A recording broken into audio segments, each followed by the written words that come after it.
नमस्कार, उत्तराखंड समाचार में आपका स्वागत है। मैं नूतन वरुण। सबसे पहले मुख्य समाचार।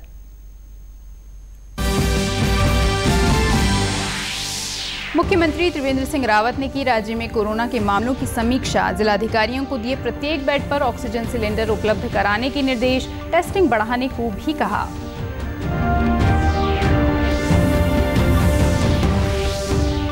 राज्य भर में सादगी से मनाया गया श्रीदेव सुमन बलिदान दिवस। मुख्यमंत्री त्रिवेंद्र सिंह रावत ने दी श्रद्धांजलि। कोरोना के कारण स्थगित किए गए बड़े आयोजन।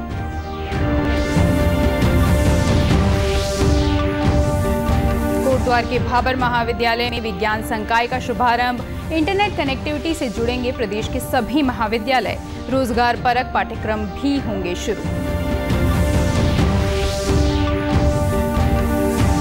और देहरादून नई दिल्ली जनशताब्दी एक्सप्रेस में फिर शुरू हुई पार्सल सेवा।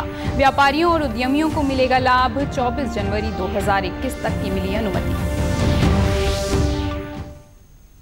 और अब समाचार विस्तार से। मुख्यमंत्री त्रिवेंद्र सिंह रावत ने जिलाधिकारियों से वीडियो कॉन्फ्रेंसिंग कर जिलों में कोरोना की स्थिति की समीक्षा की। उन्होंने अधिकारियों को कोविड टेस्टिंग बढ़ाने के भी निर्देश दिए। उन्होंने कहा कि कोविड अस्पतालों में प्रत्येक बेड के साथ ऑक्सीजन सिलेंडर की व्यवस्था की जाए। उन्होंने बारिश को ध्यान में रखते हुए कोविड से संबंधित आवश्यक सामग्रियों का पर्याप्त स्टॉक रखने को भी कहा। उन्होंने कहा कि यह सुनिश्चित किया जाए कि औद्योगिक संस्थानों में कार्य भी प्रभावित न हो और संक्रमण को फैलने से रोकने के लिए सर्विलांस सिस्टम भी और मजबूत हो। उन्होंने सोशल मीडिया पर गलत अफवाह फैलाने वालों पर सख्त कार्रवाई करने और इंटेलिजेंस और सूचना विभाग को इस पर नजर रखने के निर्देश भी दिए। मुख्यमंत्री ने कहा कि जो लोग अन्य राज्यों में जा रहे हैं या अन्य राज्यों से आ रहे हैं, उनमें से कुछ गलत जानकारी दे रहे हैं। ऐसे लोगों पर सख्त कार्रवाई की जाए। उन्होंने कहा कि हाई रिस्क एरिया से आने वाले सभी लोगों की सैंपलिंग की जाए। हल्द्वानी मेडिकल कॉलेज में स्टाफ में समन्वय की कमी की शिकायत पर मुख्यमंत्री ने कुमाऊं कमिश्नर को स्थिति संभालने के लिए कहा। और इसलिए सर्विलांस को और एक्टिव करने को कहा गया है। जितना सर्विलांस होगा उसको बढ़ाना चाहिए। दूसरी बात, टेस्टिंग कैपेसिटी हमको और अधिक बढ़ाने की आवश्यकता है। हमें ऐसे घबराने की जरूरत नहीं कि पेशेंट की संख्या बढ़ रही है। मॉर्टेलिटी कैसे रुके, इस पर सीनियर डॉक्टर्स को ध्यान देना है। ये उनकी जिम्मेदारी है कि जो भी ऐसे पेशेंट हैं उनको सीनियर जो डॉक्टर हैं वो स्वयं उनको दें। आपसी तालमेल, आपसी समन्वय ये बेहतर होना चाहिए, तभी हम बेहतर रिजल्ट दे सकते हैं। गौरतलब है कि पिछले कई दिनों से राज्य में कोरोना के मामले लगातार बढ़ रहे हैं। शुक्रवार को 272 नए मामले आए थे, जिससे कुल मामलों की संख्या 5717 हो गई है, जिनमें से 2176 एक्टिव मामले हैं, जबकि 3441 लोग स्वस्थ होकर घर जा चुके हैं। टिहरी जनक्रांति के नायक श्रीदेव सुमन की 76वीं पुण्यतिथि पर टिहरी समेत प्रदेश भर में उन्हें याद कर श्रद्धांजलि दी गई। श्रीदेव सुमन के बलिदान दिवस पर प्रत्येक वर्ष वीडियो फिल्म के जरिए दर्शन और जेल में कैदियों से मुलाकात का कार्यक्रम आयोजित किया जाता था, लेकिन कोरोना संक्रमण के खतरे को देखते हुए पहली बार ये कार्यक्रम आयोजित नहीं किया गया। सोशल डिस्टेंसिंग के नियमों का पालन करते हुए जिला मुख्यालय सहित जिले भर में सुमन बलिदान दिवस सादगी के साथ मनाया गया।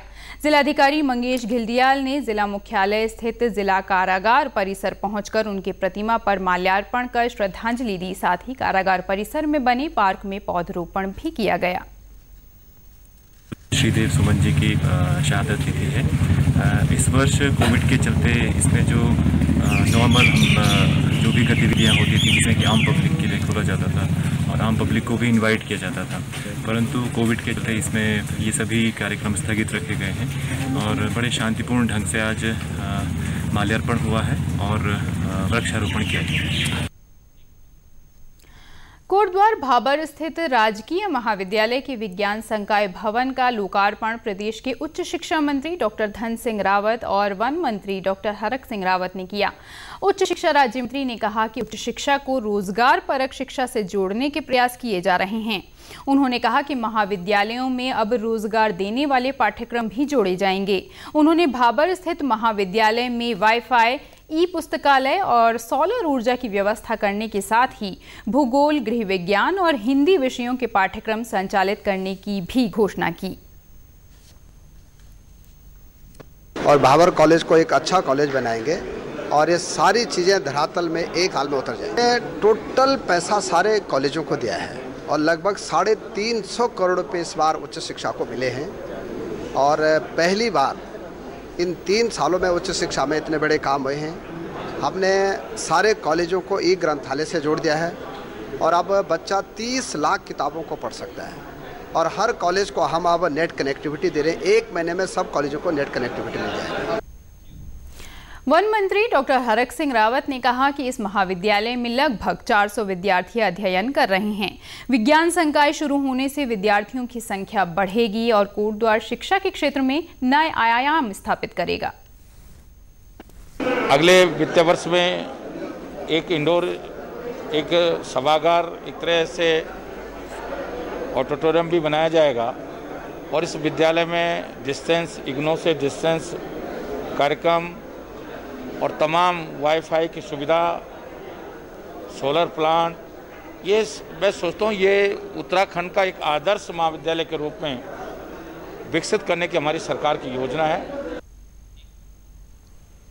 व्यापारिक गतिविधियों को बनाए रखने और आवश्यक सेवाओं के परिवहन की व्यवस्था के लिए रेलवे के मुरादाबाद मंडल ने आज से देहरादून से नई दिल्ली के बीच चलने वाली जनशताब्दी एक्सप्रेस में फिर से पार्सल सेवा की शुरुआत कर दी है।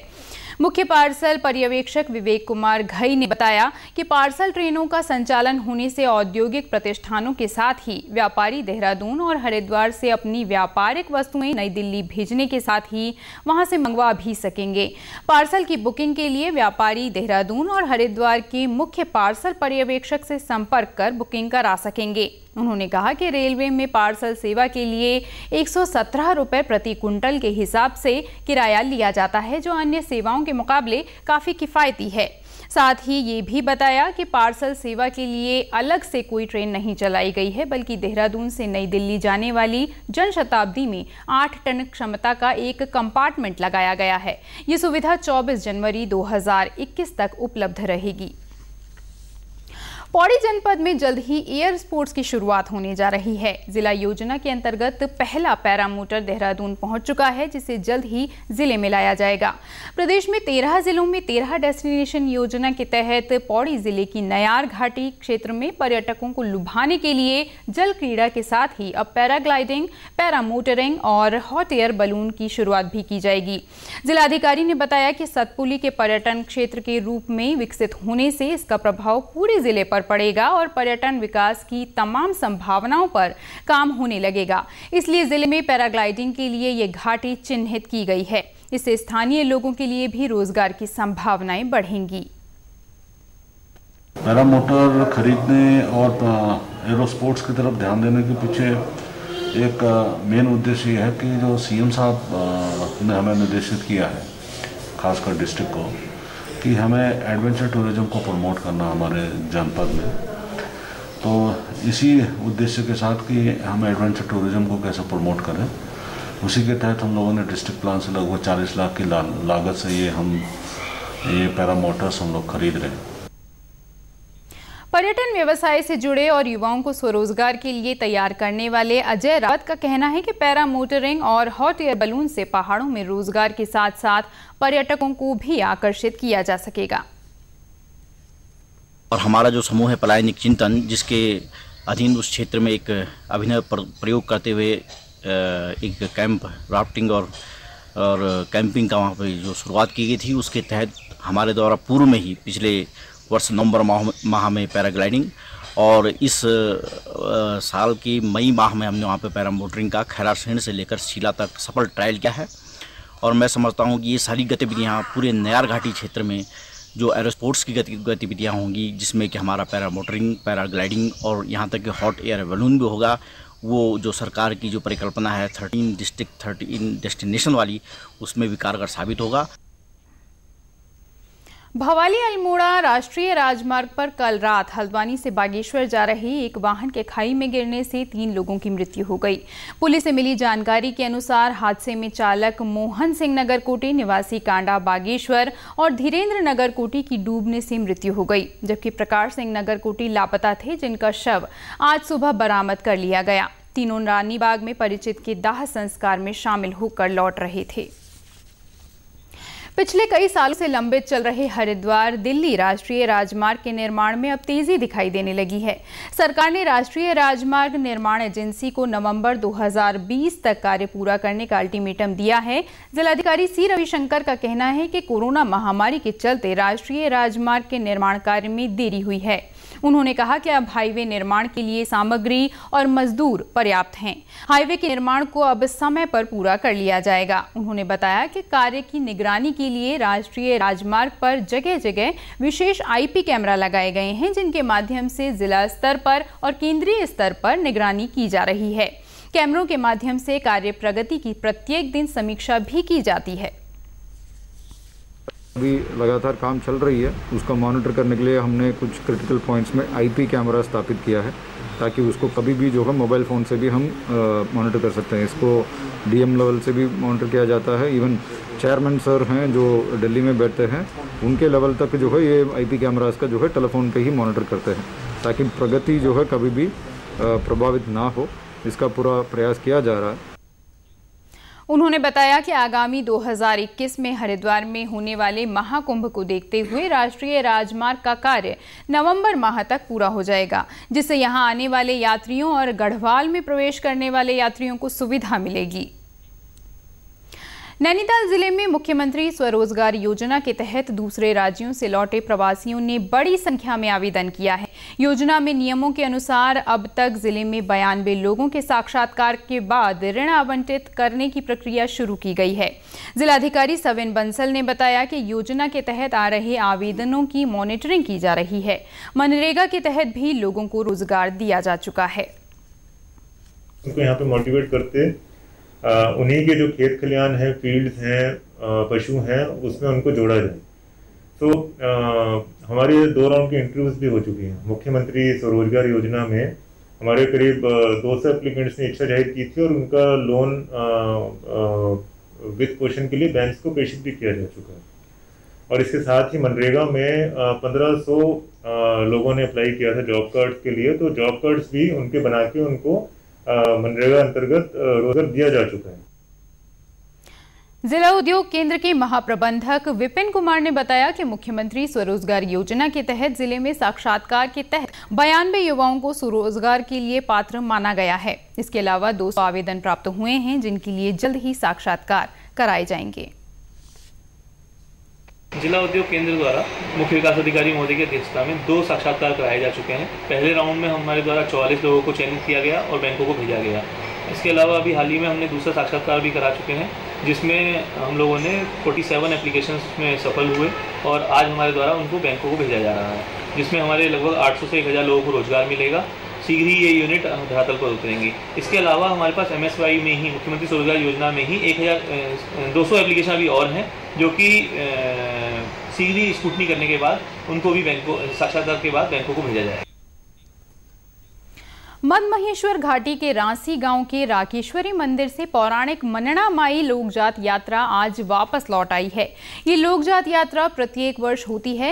राकेश्वरी मंदिर में विशेष पूजा अर्चना के बाद मनना माई की डोली को लेकर लोक मान्यताओं और परंपराओं के साथ ग्रामीण और श्रद्धालु मननी बुग्याल पहुंचते हैं। 5 दिनों तक चलने वाली ये यात्रा 32 किलोमीटर की दूरी तय करने के बाद मननी बुग्याल पहुंचती है और वहां से वापस रांसी गांव के राकेश्वरी गांव में लौटने के बाद संपन्न होती है। मननी बुग्याल में महेश मर्दिनी का मंदिर स्थित है। इस अवसर पर राकेश्वरी मंदिर रांसी में ग्रामीणों की ओर से जागर भी लगाए जाते हैं। मंदिर के पुजारी रविंद्र प्रसाद भट्ट ने बताया कि मान्यता है कि इसी देवी ने मननी नामक स्थान पर महिषासुर का वध किया था। 22 तारीख को हम वहाँ रांसी से चले थे और दूसरे दिन हम दूसरे पड़ाव के लिए हम पटुड़ी गए। पटुड़ी से तीसरे दिन हम माता के मंदिर में गए और फिर वहाँ से पूजा करके हम फिर वापस थौली आए थोड़ी के बाद हम आज संध्या में दिन का भोग लगने के बाद आज माता जी राकृ श्री माता के मंदिर में प्रस्थान के लिए निकल चुके हैं। उत्तराखंड के समाचारों में बस इतना ही। चलते चलते मुख्य समाचार एक बार फिर। मुख्यमंत्री त्रिवेंद्र सिंह रावत ने की राज्य में कोरोना के मामलों की समीक्षा। जिलाधिकारियों को दिए प्रत्येक बेड पर ऑक्सीजन सिलेंडर उपलब्ध कराने के निर्देश। टेस्टिंग बढ़ाने को भी कहा।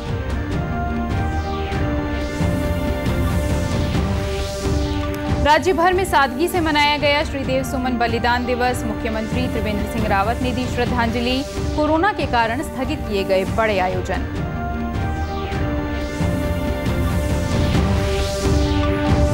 कोटद्वार के भाबर महाविद्यालय में विज्ञान संकाय का शुभारंभ। इंटरनेट कनेक्टिविटी से जुड़ेंगे प्रदेश के सभी महाविद्यालय। रोजगार परक पाठ्यक्रम भी होंगे शुरू।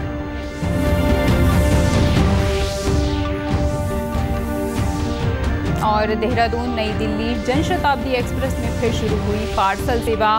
व्यापारियों और उद्यमियों को मिलेगा लाभ। 24 जनवरी 2021 तक की मिली अनुमति। इसी के साथ समाचार समाप्त हुए। नमस्कार।